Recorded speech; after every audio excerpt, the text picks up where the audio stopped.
ang VCAG's gear oil? Parehas maganda, mas mahaba lang yung buhay ng isa. Kailangan palitan ang gear oil para protektado ang mga internal parts ng transmission at smooth ang takbo ng motor mo. Kung papabayaan mo yan, pwedeng masira ang buong gearbox mo. Patay, mukhang rescue to. Pag nababasa, palit kahit bago ang gear oil. Ito po ang nangyayari sa loob ng gearbox kapag ito ay napapasukan ng tubig. Kaya wag na po natin hintayin na mangyari yan sa motor natin. Boss Arch, anong kailangan gawin para hindi masira yung gearings natin? Maintenance. Doon makikita kung ano yung mga problema. Tama, sa simpleng pagpalit ng gear oil ay nagmi-maintenance ka na sa motor mo. Kaya wag mo na hintayin na humantong ka sa ganitong sitwasyon. Ito, kailangan babad to sa magandang langis. Bakit? May friction yan. Ay, yun ang inaalis ng langis, yung friction. Kaya pag walang friction yan at uminit yan, mag-iingay yan.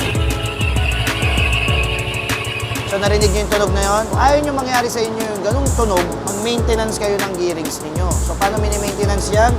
Pinapalitan ng gear oil yan. Hindi lahat ng gear oil ay pare-pareho. Yung iba, parang tubig, manipis, mabilis uminit. Maaring may oras na konti na lang ang kumakapit na gear oil dahil sa friction at init sa loob. Wala naman problema. Pero kung palagi kang bumabiyahe buong araw, walang hintong tumatakbo ang gearings mo.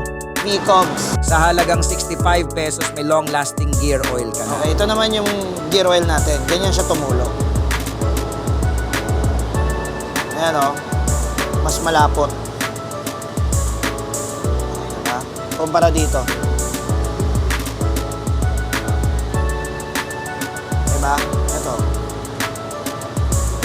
O, nakikita nyo yung lapot. Dito. Napuputol eh.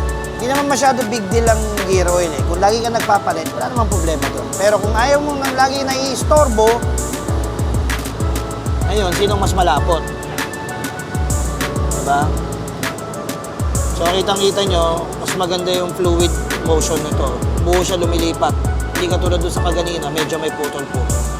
So, imagine nyo, tumatakbo kayo ng 3 oras, tapos babad sa langis. So, yan ang VCOGS for scooter natin. So, sa mga naka-scooter, mga Siwa Nation, panggilid, huwag tipirin.